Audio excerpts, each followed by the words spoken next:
I'm thoroughly convinced that the only way to be out of alignment is when you are completely conscious of something that you need to do in terms of a benefit, like something that'll help you, heal you, improve you, elevate you in some kind of a way. Like you're conscious of something and then you like consciously choose not to do that. That's misalignment.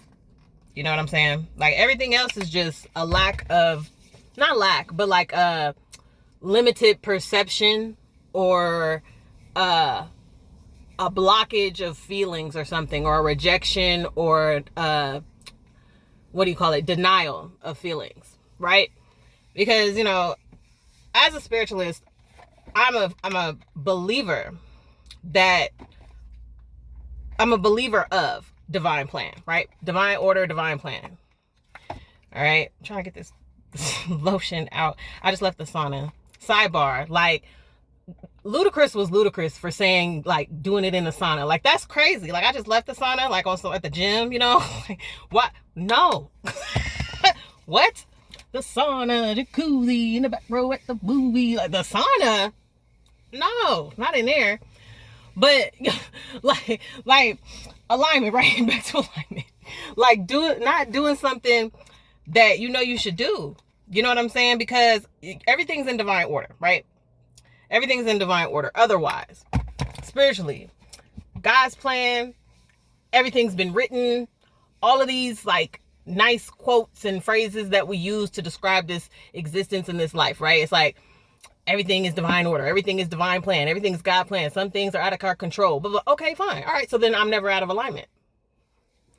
It don't matter what kind of path I've took or circumstance, situation I find myself in.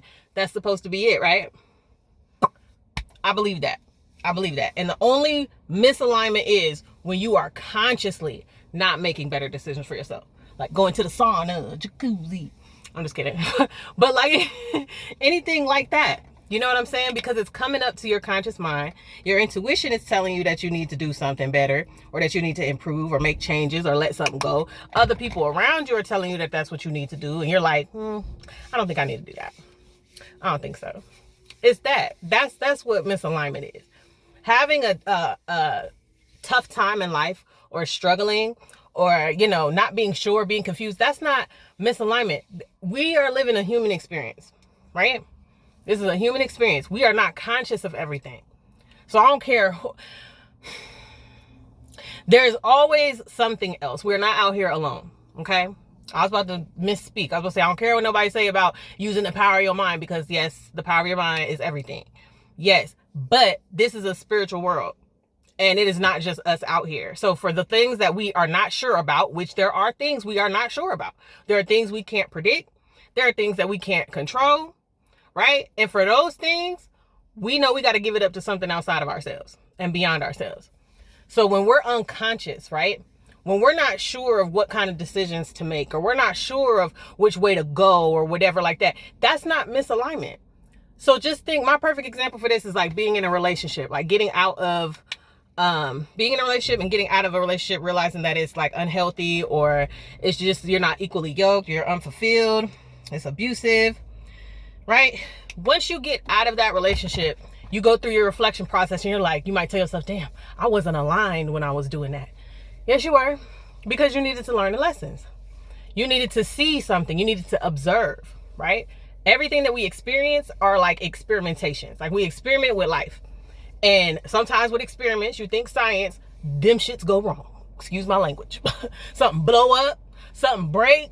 Okay, so a misalignment isn't you not being aware of something. That's just you not being aware. It's a blind spot. We all got them. I got them. I got some. Okay, it's like we all have blind spots, and this is like one reason why we have relationships, because people can reveal to us things that we cannot see for ourselves. I don't care how much time you spend alone. You know how they say, are you healed, or are you just away from people that can't trigger you type thing? You know what I'm saying? Like there's things you could know as much as you feel like you know about yourself until you're in the presence of another person, because we don't know what somebody's going to say. We don't know what somebody's going to do. We can't predict them things, no matter how psychic you are. You know what I'm saying? There, you don't know everything about everybody, and you don't know everything about everything. I don't care who you are. Okay? So you got to give it up to that unpredictability, that entropy, that element of the unknown that exists everywhere around us and exists within us too, right? As reflection. And so, yeah, so like you're always in alignment. Like, don't say you're not in alignment unless you're not making better choices for yourself on a conscious level, and you're like literally ignoring things that you need to do and take care of for yourself. You know, we don't know things until we know them, and we can't beat ourselves up over what we don't know, which we do. You know what I mean? We do that sometimes, right? Until we learn better. Like, you know, you can't help what you don't know, right? You just do better once you find out. And if you find out and you're still not doing better, then you're not aligned. Because now you're just like, I'm just going to figure it out on my own. No, don't be like that. Don't be like that. Don't be like that. We have an intuition for a reason. You know what I mean? Our higher self wants us to do better. It's like the body. The body knows how to heal itself, right? The body knows what it needs. Like, listen to yourself. You know what I'm saying? And listen to the signs and pay attention to the signs that you see around you to affirm and to confirm that it's time to do better. You know? I'm on my process too. The sauna, jacuzzi. You know what I mean? Like, I was at the gym right now.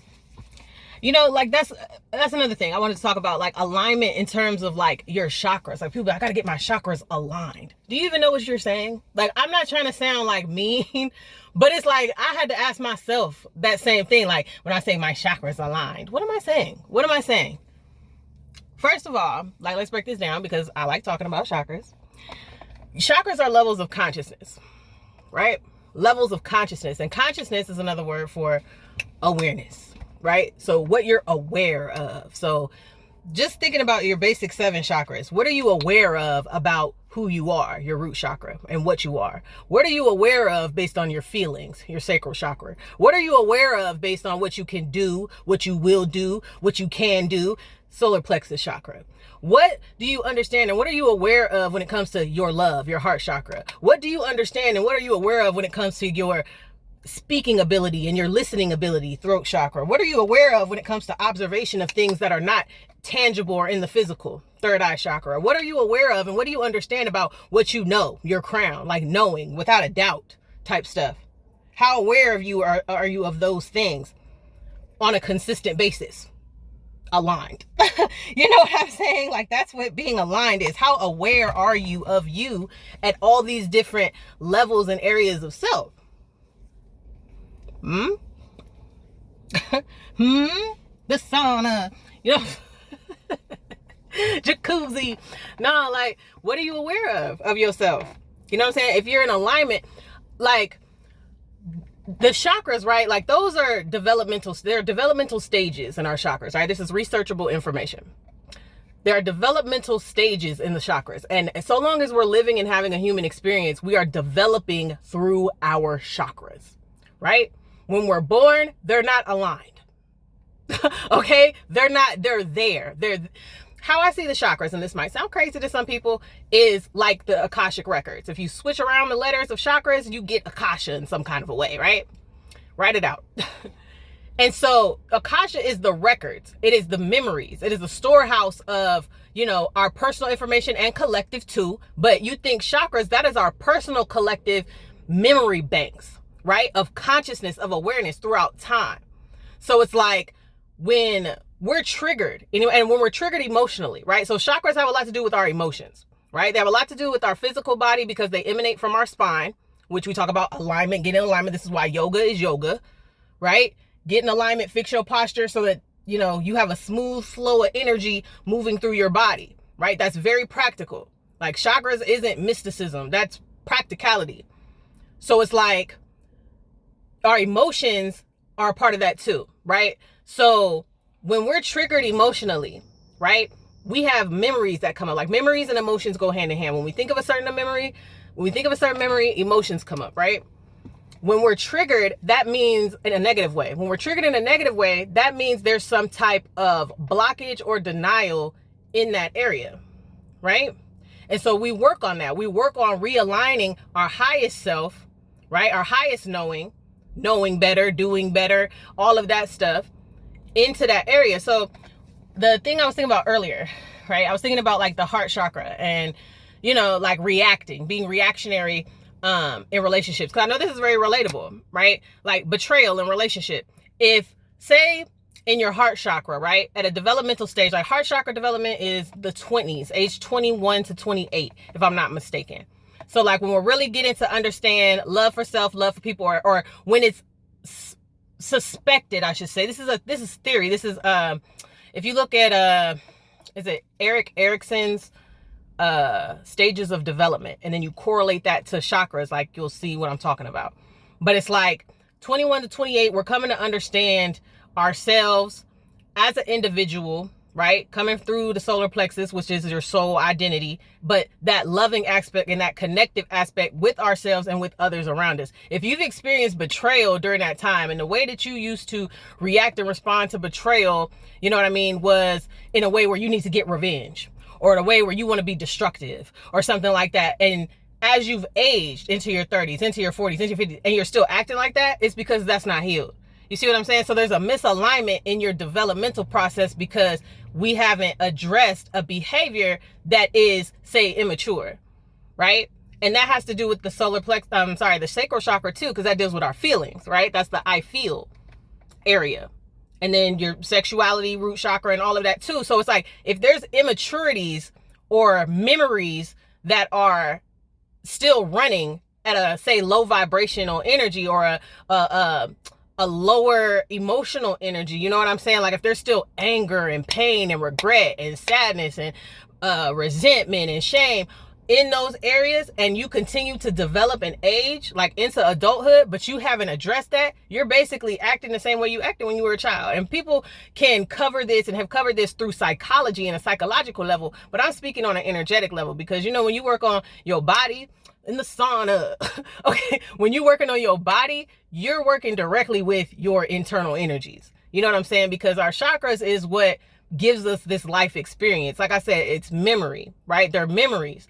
The DNA, it gives us our experience here. While our soul animates us and our spirit gives us life, our chakra gives us our experiences, or projects our experiences. So when you're exercising your body, working on yoga, alignment, and stuff like that, you're smoothing out or aligning your energies too.